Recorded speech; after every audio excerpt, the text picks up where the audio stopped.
Now think forward to now. Fast forward to now. Where is that zeal? Have you taken that zeal? Have you grown it and have you cultivated it in your life?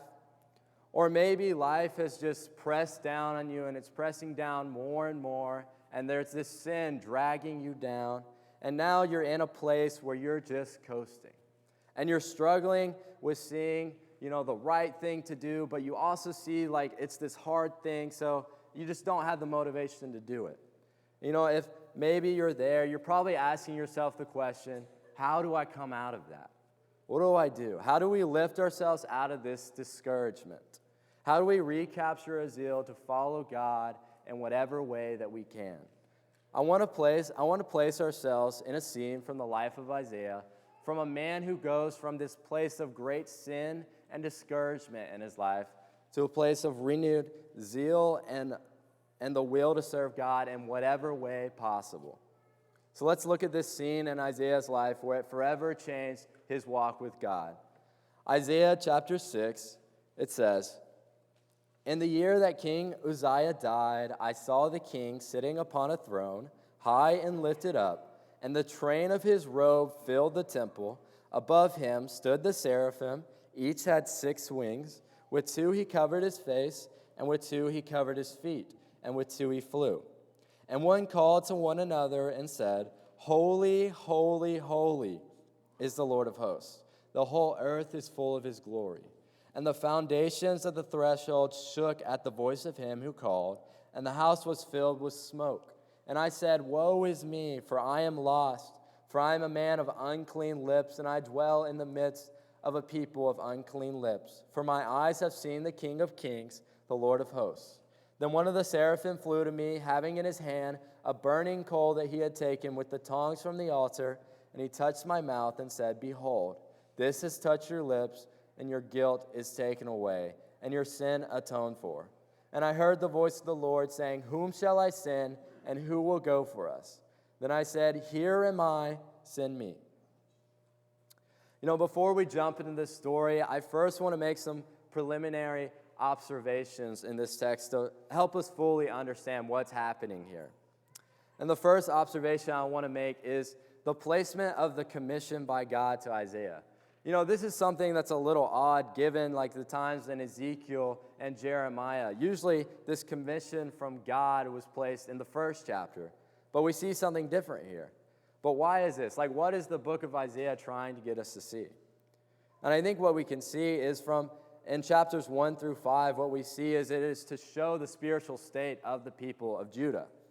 It talks about in chapter 1, verse 4, how they're a people laden with iniquity. They're full of iniquity. In chapter 3:16, it talks about a specific sin they struggled with. It says they were haughty. And then 5:20, we see that there's this people that they're so far from God that they're misconstruing the very idea of what good is, and they're calling it evil. And then finally in chapter 5, we see Isaiah, he pronounces these 6 woes on them. And we see the result of that is destruction. What's important to note here is that Isaiah identifies completely with Judah in their sin. Isaiah in verse 5, he says, "Woe is me." He pronounces his own woe like he did in chapter 5 for the people of Judah. This shows the spiritual state of the people and Isaiah here. And that's going to be important as we go on. The second observation that I want to make is in verse 1. It says, "In the year that King Uzziah died."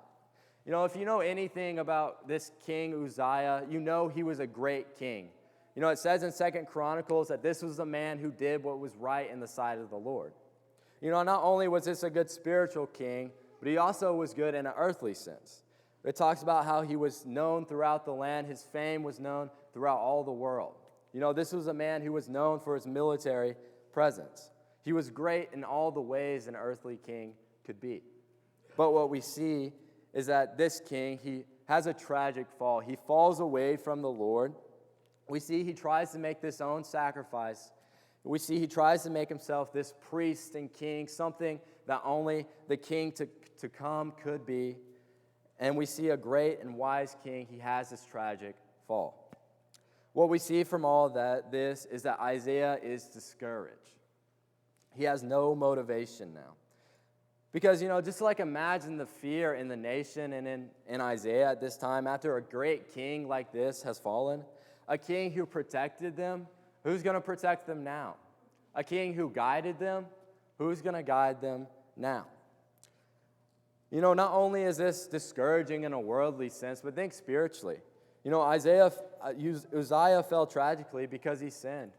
Have we ever felt discouraged because a strong spiritual role model in our life has fallen? I think Isaiah could say the same. Isaiah, he's discouraged and he's in sin.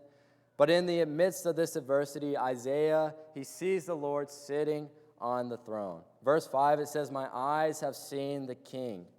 God is showing Isaiah that while a great king has died, there is a better and more powerful king now. Notice verse 3, describing God as the Lord of hosts. This is like a military term. It's the idea is that the Lord is in charge of a host of soldiers. Uzziah, a great military leader, is nothing in compared to the Lord of hosts. God's in charge of a greater army, and this would have been a very powerful vision for Isaiah seeing this amidst the timing of Uzziah's death. Isaiah gets great strength from this vision. Now what I want us to do is to really imagine what's going on here. I want us to put ourselves in Isaiah's shoes to fully see the glory of God that he is seeing so that we can take the lesson from this and apply it to our lives. What we see is in this vision, Isaiah, he first sees the Lord sitting on the throne. This shows despite the recent king dying, there is a true king high and lifted up, and he is above everything. Isaiah is able to see that God is watching and that he's in control of everything. Even when it seems otherwise, the Lord, he's always high and lifted up above any earthly throne. And as Isaiah, he looks up, he sees this train of God's robe flowing down, filling the temple with this flowing river of cloth. And did you know that in ancient times, this idea of a flowing train of a king's robe symbolized their triumph and their strength? When the king of one country conquered the king of another, the conquering king, he would take the king's robe, he would tear it off, and he would sew it and put it onto his own robe. So the more and more kings you conquered, meaning the more and more powerful you were. So here we see the Lord high and lifted up is being seen here as the most victorious and the most powerful ruler above all.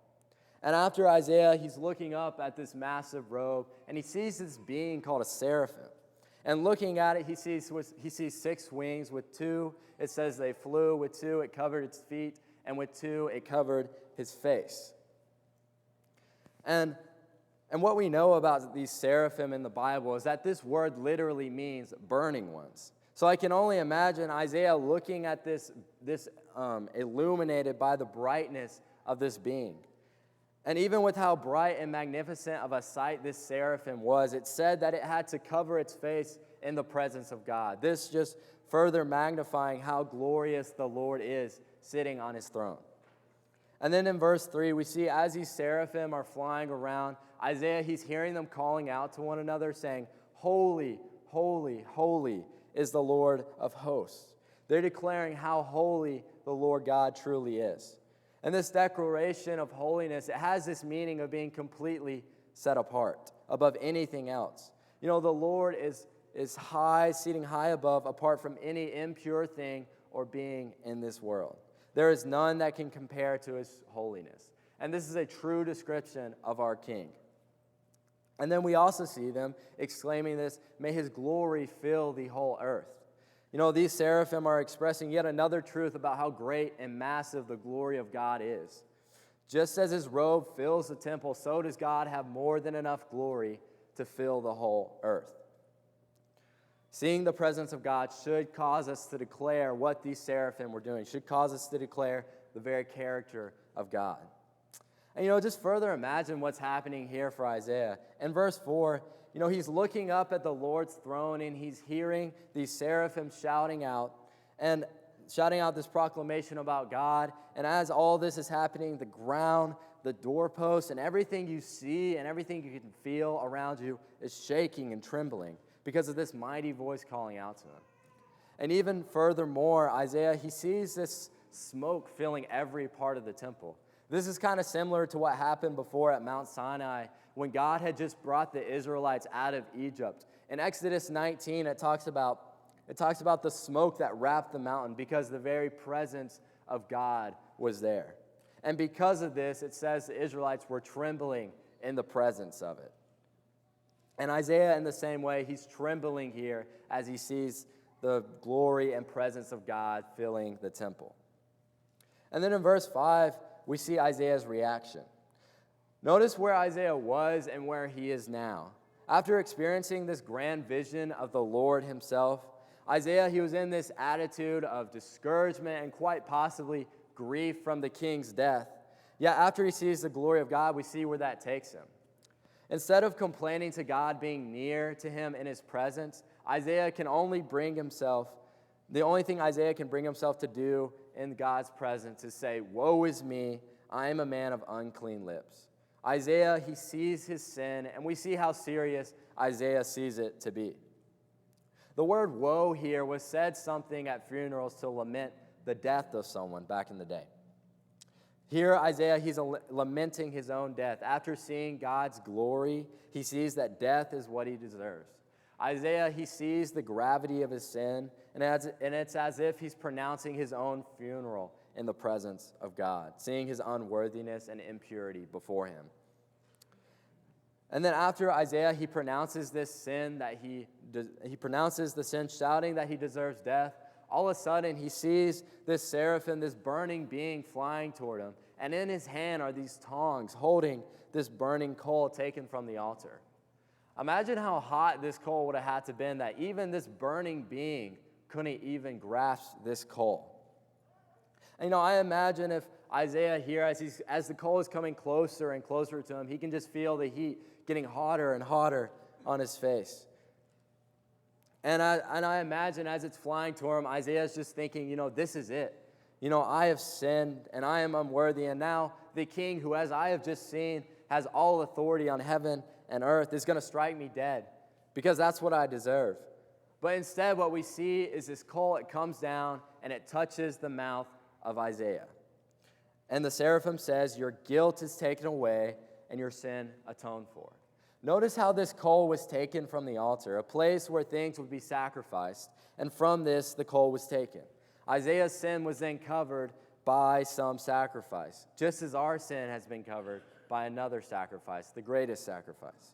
Isaiah's sin has now been burned away. And now we see Isaiah, he's cleansed, he's made holy. And just imagine the relief Isaiah, he's feeling at this moment in time. From expecting and deserving to die, he's now been renewed and atoned by this glorious God as he's just seen.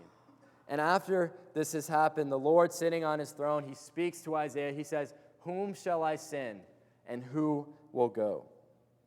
And Isaiah, he's filled with this knowledge of the glory of God. He exclaims, "Here am I, send me."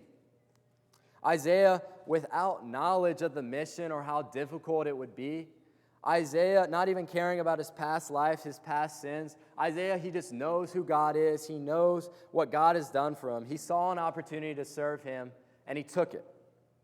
He didn't care however hard it might be. He just knew that it was his duty to serve God. This was something Isaiah was fully willing to do, so he answered the call.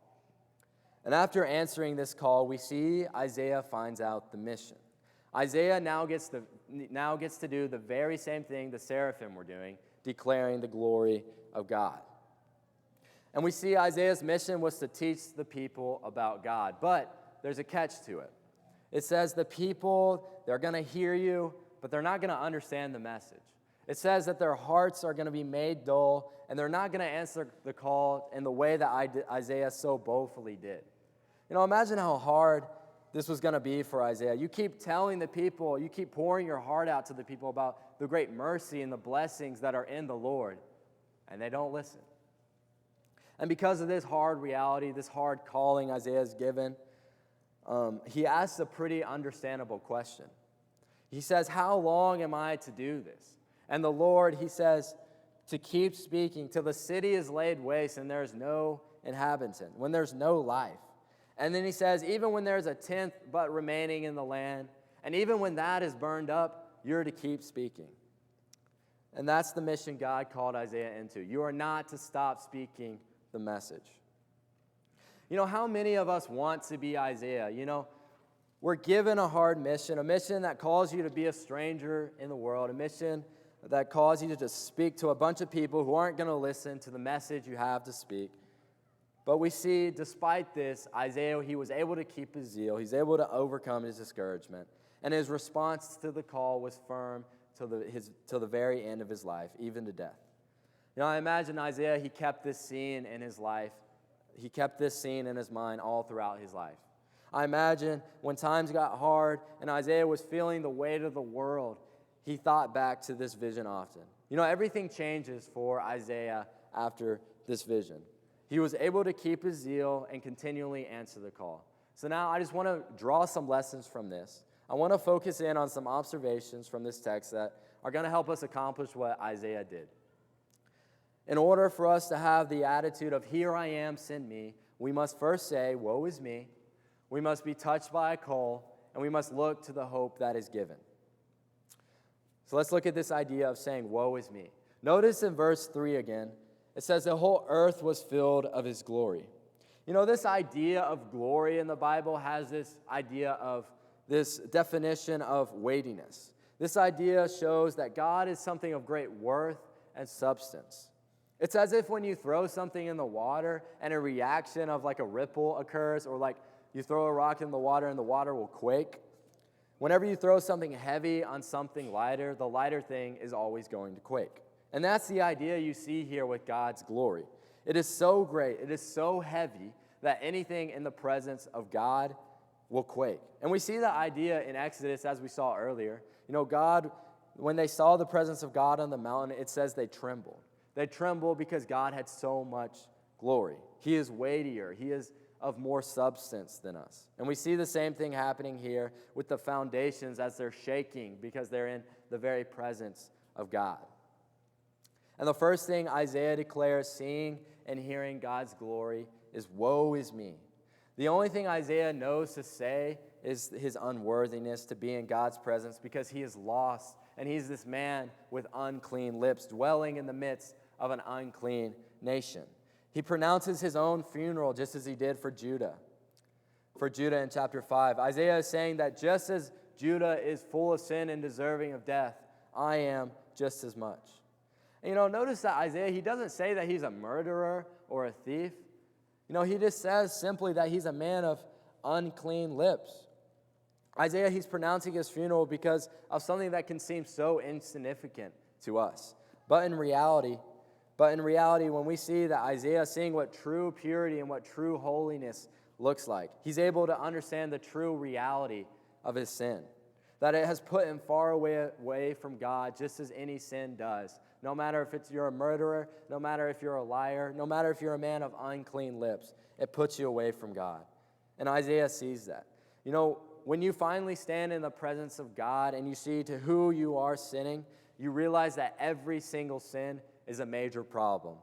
It doesn't matter how small the sin may be, it is sin, and it has put you away from God. Notice that Isaiah, he doesn't understand his sin until he sees what the true holiness of God looks like. His whole spiritual perspective changes after seeing the reality of his sin. And you know, I think this happens to us more often than we think. Have you ever just been hanging out with someone who's just a really good person? You know, they take obeying God and keeping sin out of their life. And maybe when you're done with hanging out with them, you kind of get this weird feeling of guilt sometimes. Like they do a good act. Maybe it's something that you never would have thought of. But it just seems like they got everything going on. You know, they got everything good going on. And what's happening right now in that is you're put in this point of comparison where you don't match up to something that is good, and it exposes all the things that you're not. That's what's happening to Isaiah here. Isaiah, he's coming to this reality of the extent of unworthiness that he is compared to God. And you know, something practically that we can do with that is just hang out with people who imitate Christ. Hang out with people who are going to show you the the flaws of yourself. Don't let that become a thing of where you're envious to that person, but let it bring you to repentance. Let it bring you to just do better. We have to ask ourselves, do we have this same understanding of our spiritual reality like Isaiah did? Do we know that we are truly deserving of death because of our sin? Not just that, but do we truly feel that? Can we genuinely say, woe is me, in the face of our sin? If we don't or if we can't, I guarantee you that our zeal is not going to be reflamed, and we're not going to overcome any discouragement. We're not going to respond to any call that God has. We're never going to overcome. The second thing that we must do is be touched by a call. One thing we learn about this from this vision about the Lord who sits high and lifted up on the throne is that he is different than most kings. Throughout ancient history, kings and rulers, they had this authority to take out whoever and whatever might have disobeyed them or violated their laws. But what we see here is something a little different with this king. With Isaiah coming before his throne in his presence, a sinner who violated his law, we see an action that does not imitate that of an earthly king. Instead, we see this king full of grace and mercy. As Isaiah comes before this throne of God, guilty in his sight, Isaiah, he lifts his eyes. He sees the seraphim bringing this coal, and it touches his lips. Isaiah, understanding what he deserves, I have to imagine he was thinking this was going to be some form of judgment. But instead of judgment, it's mercy. Mercy in this form of purification. God took his guilt away. And from this moment on, Isaiah, he's able and equipped to answer the call in any way. Something we have to understand from this story is that we must have this same feeling of guilt Isaiah felt in his life after seeing the Lord. I think it's important for us to understand that it truly is necessary to feel this and not just to try to hide it and push it back. If we have a godly sorrow in our life, it's going to lead us to do great things. Isaiah felt his guilt so much it caused him to mourn his own death. He was sorrowful. And then God, he took Isaiah's sorrow and he turned it into forgiveness. Isaiah, he goes from this darkest place to the greatest moment of his life. If you can't come to terms with how unworthy you are in the sight of God, then you can't come to terms with how great God's grace is. That's why Isaiah was zealous. He understood the magnitude of God's grace because of his sin. And notice in Isaiah's life, he didn't let this sin, he didn't let his shame stop his zeal. God forgave him and he goes on. How many times have we been forgiven, and instead of responding to forgiveness like Isaiah did, we just let our shame bog us down? We stay in this point where we see ourselves lower than how God sees us. And that's what shame is, by the way. Isaiah understood what God did for him, and this allowed him to appreciate God's forgiveness. And in order to maintain this zeal and to keep our willingness, we have to remember the whole way that God has brought us out. We have to have this continual purification in our life because we have reason to. We have to realize that we sin constantly in our life, and we have to go to God and ask for forgiveness. And this should give us this same feeling that we once felt when we were baptized, God cleansing us of our sins. I imagine Isaiah looked back continually to this vision and remembered what the Lord had brought him out of. The third thing we must do to overcome our discouragement and to recapture our zeal is to look to the hope. Notice that in the midst of all this, Isaiah, he's in this uncomfortable and difficult situation from before he was cleansed to even after. Isaiah, before purified, was suffering from sin, and even after he answers God's call, it didn't mean his life was going to get any easier. We see that God explains to him his mission, and that this mission, it was going to be a hard and challenging one. How many times have we been in this mentality as Isaiah? But when the mission started to get hard, our zeal just shrinks back. I think oftentimes we kind of treat trials like a turtle does. If you think about the idea of a turtle, whenever it's in danger or it's afraid, it shrinks back into its shell. Do we ever feel uncomfortable? Do we ever feel the danger in our lives? Do we ever feel our lives changing in a way that's inconvenient? And because it's doing that, we just shrink back and we don't have that same zeal. What we see here in Isaiah is he doesn't do that. He doesn't let the trial quench his spirit. He doesn't let it quench his zeal.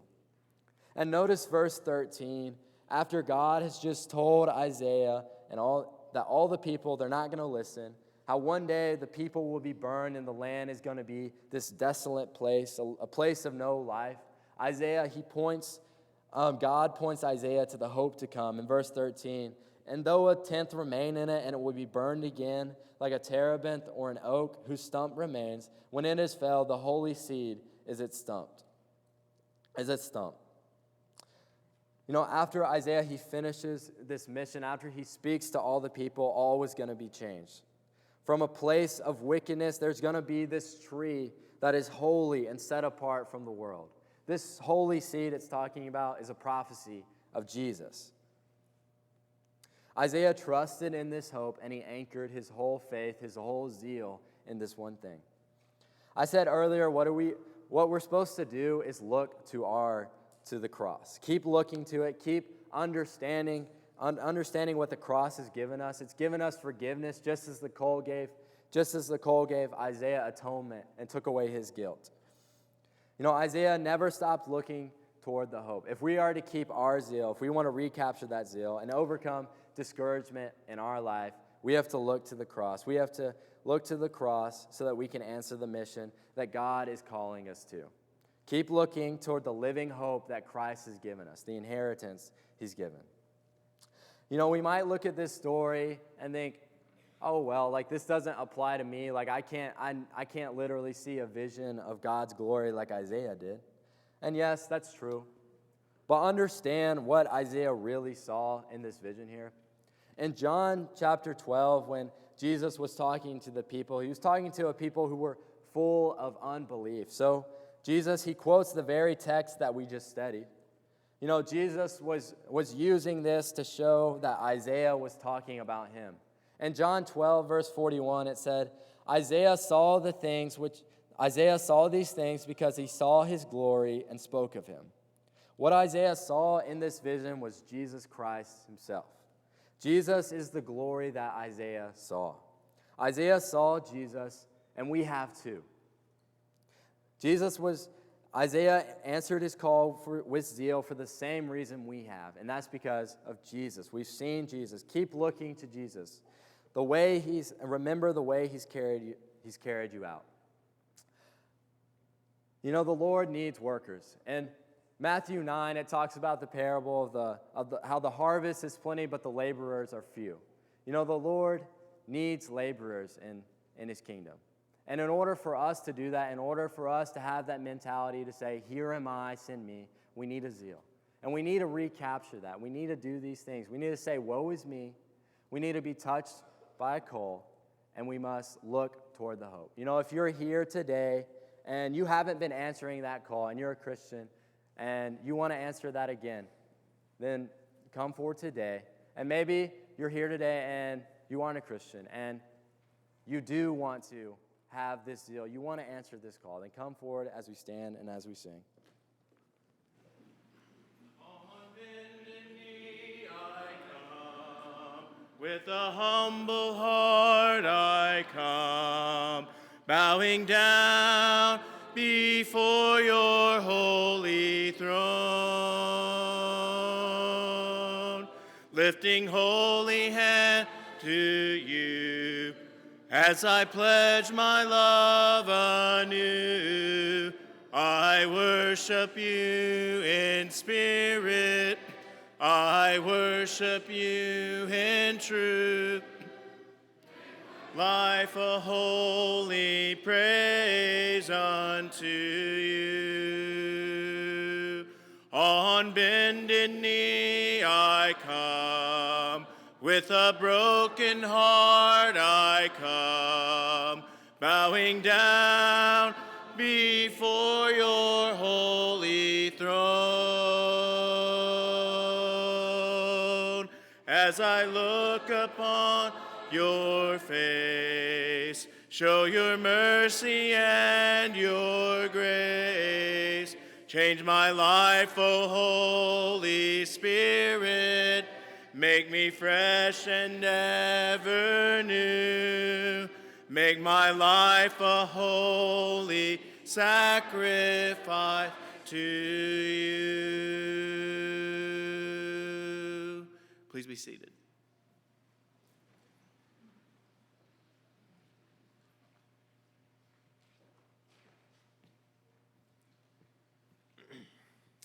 We have just a few announcements that we need to make. I want to again welcome anyone who's visiting here. We're glad that you're here, and we invite you to come back every time you have the opportunity to do that. Some folks that we need to remember in our prayers: Jimmy Ligon's mother passed away early this morning. Jimmy and Deanna are both sick at home, and his mother has been sick for at least a short period of time, and so we need to remember Jimmy and Dina in our announcements. Teresa Laird's mother, that's Clint's grandmother, Marie Alford. She is in Greenview Hospital, and she is diagnosed with pneumonia and congestive heart failure. So please remember Marie Alford in your prayers. Quinn Mosley was able to be here today. I don't know if she is here this evening, but she has completed her cancer treatment, and so that's good news. Let's continue to remember her in your prayers. Debbie will go to the doctor on Thursday for her scheduled appointment every 2 weeks. And so we always appreciate your prayers on her behalf. This is something she'll be doing for the rest of her life.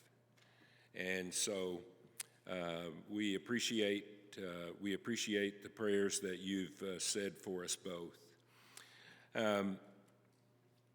Teens in the Green they need some help, and if anyone wishes to assist, that is quickly approaching. It will be here on July 19th. And so see Joey or John Whitaker to find out how you can help in that event. Also, VBS is approaching, and it will be here in a couple of weeks. So it really follows the theme of our theme of the year, and is about conversion stories involving light. So let's remember the VBS for the benefit of our kids. New classes that we're ready for now, third quarter adult classes. There's the Sunday AM, and that's in the auditorium with Eric. We're studying the Holy Spirit. Wednesday evening in the auditorium, Joey and Clint will teach 1st and 2nd Peter. On Wednesday evenings, Eric will teach on the subject of foundations. And so these classes are posted on the screens that are in the foyer. So if you can choose the class you wish to attend, and then well, now you know. So just a couple of other items that I need to mention. The work list for June is ready to be picked up back here, or is available online. And work group 1, we did not meet last week because of the weather, but this evening work group 2 will begin having group meetings, and they'll meet for a few moments or to discuss the business they need to address, and then the get-together for work group 1 is going to be at Preston Miller Park, Pavilion 1. Preston Miller Park, Pavilion 1. So a few moments after we finish our assembly here, and when work group 1 is, work group 2 has finished its meeting, then everyone is invited to go to the Preston Miller Pavilion 1 for a get-together. Bring, as the note says, all members are invited. Please bring your own food and chairs. So everyone is invited to be there. Elders, any other announcements? Okay. Thank you, Nick, for your lesson. Thank you for your hard work. And we need to remember the things he's talked about and make our reliance on God to be the strongest allegiance that we have. Okay, we'll have one more song and be led in our closing prayer. Please stand.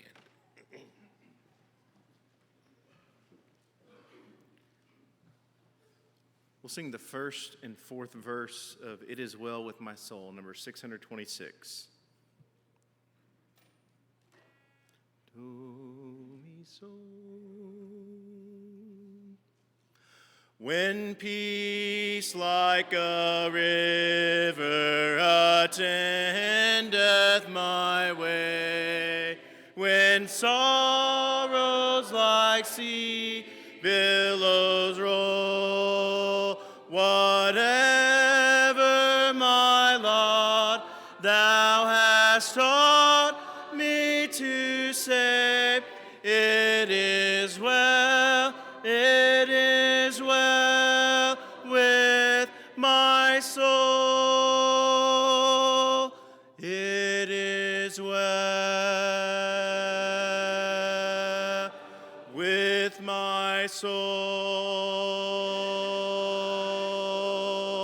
it is well, it is well with my soul. And Lord, haste the day when the face shall be sight, the clouds be rolled back as a scroll, the trump shall resound, and the Lord shall descend. Even so, it is well with my soul, it is well with my soul, it is well, it is well with my soul.